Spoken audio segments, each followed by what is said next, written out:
ममता ने अपने बेटे को पढ़ा लिखाकर बड़ा आदमी बनाया। अब वो शहर में अपने परिवार के साथ रहता है। एक दिन ममता का बेटा रोहन अपनी पत्नी आलिया से कहता है, अरे आलिया, सुनो, माँ अब से गांव में नहीं रहेगी। वो हमारे साथ यहीं रहेंगी शहर में। उनका कमरा आज नौकर से बोलकर अच्छे से साफ करवा देना। ओह, आज तो मेरी किटी पार्टी है, फिर मुझे जिम और फिर शॉपिंग। ठीक है, कल करवा दूंगी। अच्छा, लेकिन माँ के सामने ये कपड़े नहीं चलेंगे। हाँ, तुम्हें साड़ी या सूट पहनना होगा। अरे बिल्कुल भी नहीं। मेरे मम्मी पापा ने इतना पैसा लगाकर शादी इसलिए नहीं की थी कि मैं अपनी मर्जी के कपड़े पहन ओढ़ भी ना सकूं। अरे चलो, गुस्सा मत हो, लेकिन कुछ दिन तो माँ की खुशी के लिए कर सकती हो ना। लेकिन आलिया मानती नहीं। माँ आती है सिंपल सी साड़ी, झोला और चप्पल पहनकर। अरे रोहन, मैं इनके साथ कैसे रहूंगी? मेरी फ्रेंड्स क्या कहेंगी? ये तो पूरी गंवार लग रही है। आलिया, माँ गांव में रहती थी इसलिए ऐसी हैं। तुम आज ही माँ के साथ जाकर उनकी पसंद की शॉपिंग करवा देना। इनके साथ घर के अंदर रहना मुश्किल है, बाहर तो मैं कभी भी ना जाऊं। रोहन को आलिया पर गुस्सा आ जाता है। माँ, ओ माँ। हाँ बेटा। वो माँ को ले जाने के लिए उनका हाथ पकड़ता है कि अरे माँ, तेरे हाथ अभी तक इतने कड़े हैं, तूने इसका कोई इलाज नहीं किया? अरे बेटा, इसका कोई इलाज नहीं। वैसे भी मुझे कोई शर्म नहीं कि मेरे हाथ मुलायम नहीं है, क्योंकि इन्हीं हाथों से मेहनत कर मैंने तुझे बनाया है बेटा। अगले दिन। माँ, मैं ऑफिस जा रहा हूँ। कुछ लाना हो तो आलिया को बोलकर फ़ोन करवा देना। रोहन के जाने के बाद,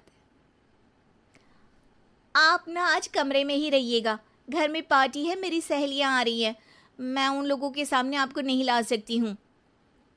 ठीक है बहू, लेकिन तुम कहो तो मैं कुछ खाने को बना दूँ तुम लोगों की पार्टी के लिए। वो लोग सिर्फ कॉन्टिनेंटल या थाई फूड ही खाते हैं। कोई बात नहीं, कभी इंडियन खिलाने वाला कोई मिला नहीं होगा ना। मैं बनाकर कमरे में चली जाऊंगी। जैसे आपकी मर्जी। आलिया के घर उसकी दोस्त आती हैं, पार्टी होती है। अरे वाह आलिया, ये क्या है खाने में? बड़ा ही स्वादिष्ट है यार, इसकी रेसिपी मुझे चाहिए। हाँ, और ये दाल, ओ माय गॉड, मैंने तो किसी 5 स्टार में भी ऐसी दाल नहीं खाई है यार। तू कुक को यहाँ बुलाना। अब आलिया घबरा जाती है। हाँ हाँ हाँ, क्यों नहीं। माँ जी ज़रा बाहर आइए। आलिया की सास सिंपल सी साड़ी और गांव के अंदाज में आती है। अरे बहू, क्या हुआ? खाना पसंद नहीं आया क्या? बहू? अरे ये गांव से दिखने वाली औरत तुम्हें बहू क्यों बोल रही है? कौन है ये? वो हमारी नई नौकरानी है। सास बहू की बात सुनकर बहुत दुखी हो जाती है। वो सर झुकाकर जा ही रही होती है कि एक सहेली बोल पड़ती है। अरे कहाँ जा रही हैं माँ जी? वो उठकर उनके पैर छूती है। जीती रहो बेटा। क्या है ना, आपकी शक्ल बिल्कुल मेरी माँ जैसी है। पता है आलिया, मैं शहर पढ़ने आई और फिर शहरी हो गई, लेकिन मेरे माँ पापा तो आज भी गांव में रहते हैं, बिल्कुल इनके जैसे ही हैं। आप यहाँ बैठिए ना आंटी, आप सच में बड़ी खूबसूरत है और आपके हाथ का खाना तो लाजवाब है। काश ये मेरी सास होती। सभी सहेलियां सास को घेर कर बैठ जाती हैं और उनसे खाने की रेसिपी पूछ रही होती है कि तभी घर की बेल बजती है और रोहन आता है। अरे क्या बात है, आज आप लोग हमारे घर में? और ये लोग तो मुझे आलिया से ज़्यादा माँ की सहेलियाँ लग रही हैं। क्या ये आपकी माँ है? लेकिन आलिया ने तो कहा कि ये उनकी नौकरानी है और इन्होंने भी नहीं बताया।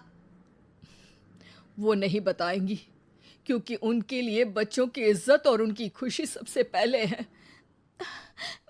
मुझे माफ कर दो, मुझे इन्हें तुम लोगों से मिलवाने में शर्म आ रही थी कि तुम लोग क्या कहती।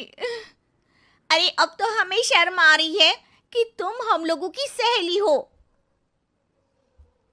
हाँ, जो माँ जैसी सास को नौकरानी बोले वो हमारी सहेली नहीं हो सकती। ये बोलकर सभी वहां से जाने लगती है कि सास बोलती है, आलिया की तरफ से मैं तुम लोगों से माफ़ी मांगती हूँ। उसने जो कहा उसके लिए मैं उसे माफ़ करती हूँ। अब तुम लोग भी उसे माफ़ कर दो, क्योंकि अगर तुम लोगों ने उससे दोस्ती तोड़ी तो फिर मेरे हाथ का खाना कैसे खाओगी? नहीं नहीं आंटी, जरूर आएंगे, लेकिन अब आलिया की नहीं बल्कि आपकी सहेली बनकर।